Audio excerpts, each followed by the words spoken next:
दोस्तों नमस्कार और आप देख रहे हैं न्यूज़ बकेट में आपका स्वागत है।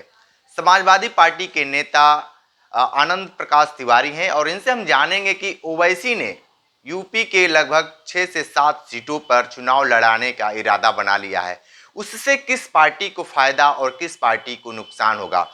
नेताजी ये बताइए कि जिस तरीके से ओवैसी ने मन बना लिए हैं कि यूपी के लगभग 6-7 सीटों से चुनाव लड़ाएंगे, आपको क्या लगता है समाजवादी पार्टी को नुकसान होगा या बीजेपी को फायदा होगा? देखिए, जनतंत्र है। जनतंत्र में तो सबको चुनाव लड़ना चाहिए और चुनावी प्रक्रिया में भाग लेना चाहिए। तो जो भी आदमी आता है आवे, उसका अपना संगठन है, उसका अपना दल है। अब उसको किससे लाभ होगा, किससे नुकसान, ओवैसी को केवल मुसलमान मान के हम क्यों उसकी चर्चा करते हैं। ओवैसी सदन में सबसे बेस्ट पार्लियामेंटेरियन है और वो उसकी अपनी पार्टी है, क्या सिद्धांत है, क्या विचार है, उसको लेकर के वो अपना विस्तार कर रहा है, अपना विकास कर रहा है, सबको। हाँ, ये तो है कि उसको मान के चला जाता है कि वैसे मुस्लिम ओरिएंटेड राजनीति करते हैं, तो ये मान चला जाता है कि मुसलमानों का वोट वहाँ जाएगा। और कुछ लोग जैसे ये माना जाता है कि भारतीय जनता पार्टी को मुसलमान वोट नहीं देगा, तो मुसलमान वोट कहाँ जाएगा। तो सबको ये रहता है कि मुसलमान वोट अगर थोक में कहीं पड़ जाएगा तो एक निर्णय हो जाएगा। ऐसा कुछ नहीं होता है। कोई भी पार्टी है, उसका किसी जात विशेष का, धर्म विशेष के, संप्रदाय विशेष के वोट से उसका निर्णय नहीं होता है। निर्णय तो पूरा का पूरा देश की जनता करती है। हर धर्म, हर संप्रदाय, हर जात की अपना सब करता है। तो ओवैसी से किसको लाभ होगा, किसको फायदा होगा, इससे मतलब नहीं है। ओवैसी के आने से तो हम तो ये मानते हैं कि एक तरीके की राजनीतिक हरकतें बढ़ जाती हैं और उससे मोबिलाइजेशन बढ़ जाता है। जिस समुदाय में वो अपना दखल समझते हैं, अब वो समुदाय भी बहुत ही आप कहना चाहिए वो शब्दावली को अराजनीतिक टाइप के लोग हैं। तो ओवैसी कम से कम वहाँ पर राजनीति का संचार तो कर रहा है, तो वो तो करना चाहिए, उसको लड़ना चाहिए, पूरे देश में लड़ना चाहिए। और बिल्कुल सबको इस तरीके से ये कहा जाता है कि ओवैसी जो है वो मुस्लिमों के जो जो थोड़ा सा जहाँ पे निर्णायक साबित हो सकता था, वो वोट कहीं इधर उधर बिखर जाएगा तो बहुत सारी जो क्षेत्रीय पार्टी है, नेशनल पार्टी, उस पर बहुत ज़्यादा असर नहीं पड़ेगा। नहीं, कोई असर नहीं है। अब देखो, इस समय देश में दो ध्रुव बन चुके हैं। एक जगह है कि ये सांप्रदायिक एकाधिकारवादी दल को आगे लाना है या इनको नहीं लाना है। सीधे सीधे दो पार्ट में इस समय देश बच चुका है।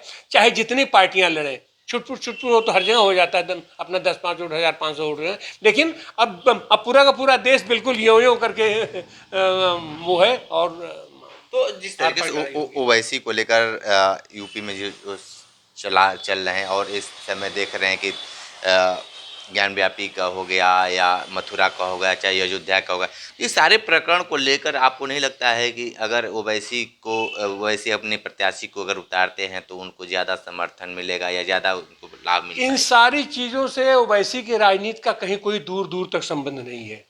अब जैसे हम लोग तो बनारस के हैं, अब ज्ञान वापी देखा जाए तो ज्ञान वापी में तो सबसे ज़्यादा अगर कोई दोषी है उस मामले के लिए तो वक्फ बोर्ड है, उसके सारे लोग हैं।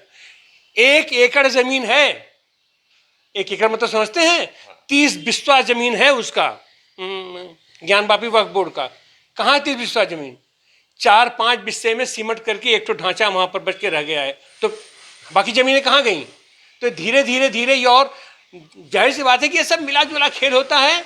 जनता को भरमाया जाता है कि आपस में सब खा पी के चक्कर रहते हैं, ये पक्ष भी, वो पक्ष भी, वो पक्ष भी। धर्म के नाम पर खाली शोषण करके, दोहन करके जनता का दोहन होता है, ऐसा कुछ नहीं होता है। और ओवैसी का इस सबसे तो दूर दूर तक का उसको मतलब नहीं है। तो लगातार ये कहते हैं कि हमने ज्ञान बाबरी अरे कहने से क्या होता है, कहने से क्या होता है, करते क्या है वो? सवाल है कि अगर उनको करना है तो इन सारी चीजों में जो निर्णायक, जो नेतृत्व के साथी है, आप उसमें क्या कर रहे हैं? कोर्ट में आप क्या कर रहे हैं? ये आप क्या करते हैं? संसद में आप क्या कर रहे हैं? जनता के बीच आप क्या कर रहे हैं? खाली आकर के टोपी लगा करके, दाढ़ी बना करके भाषण कर देना नहीं होता है। आप उस जनता के साथ आप खड़े कहाँ हैं? तो आपकी पार्टी कहाँ खड़ी है? आपकी पार्टी समाजवादी पार्टी कहाँ खड़ी है मुस्लिमों को लेकर? मुस्लिम को लेके नहीं, हम देश की जनता को लेकर के खड़े रहते हैं, गरीब गुरबा सबको लेकर के। हिंदू मुस्लिम क्या चीज होता है? सबके साथ खड़े हैं। और जहां जहां कहीं भी दमन शोषण उत्पीड़न होता है हम सबके साथ खड़े रहते हैं, खड़े होते हैं वो। अच्छा, इस बार के क्या चुनाव में क्या लगता है कि जो 80 सीट है, 80 सीट में 17 सीट कांग्रेस को और 63 समाजवादी अपने में और छोटे दलों के लिए रखी, क्या लगता है कि इस बार किस तरीके से माहौल रहेगा? अब भाई देखो, ये तो है कि भारतीय जनता पार्टी मजबूत है, इसमें कोई दो राय नहीं है, और हर दृष्टि से मजबूत है। उसके पास पैसा है, अपार पैसा है, जितना सबके पास पैसा है उसका कई गुना पैसा उसके पास है, साधन है उसके पास, सत्ता है उसके पास। और सबसे बड़ी बात कि जिस निम्न स्तर पर उतर करके वो लोग राजनीति लड़ते हैं, उतना शायद हम लोगों का तो कॉन्सेप्ट अलाउ नहीं करता वहाँ तक जाने का, वहाँ तक जा पाने का। तो वो सारी चीज़ें, लेकिन उसके बावजूद भी एक चीज़ और भी है कि उनसे लड़ने के लिए जो संगठन चाहिए वह संगठन भी लोगों के पास नहीं है। हवा में लड़ाई नहीं होती है, जनता तो तैयार है। लेकिन आपके पास यानी मान लिया जाए कि समाजवादी पार्टी के पास समर्थक नहीं है, कार्यकर्ता नहीं है। नहीं, कार्यकर्ता तो केवल हमारे पास है। कार्यकर्ता तो केवल समाजवादी पार्टी के पास है, समाजवादी आंदोलन के पास है, समाजवादी दर्शन के पास है, लेकिन संगठन संगठन आपके पास नहीं है। नहीं है, मैंने कमजोर संगठन है। कमजोर संगठन है। तो आप सुन रहे थे समाजवादी पार्टी के नेता आनंद प्रकाश तिवारी की बहुत सारी बातें बताए हैं, लेकिन ये एक बात जरूर बताए हैं कि ओवैसी को लेकर वो अपनी पार्टी को विस्तार कर रहे हैं, उससे कोई किसी को लाभ या नुकसान नहीं है।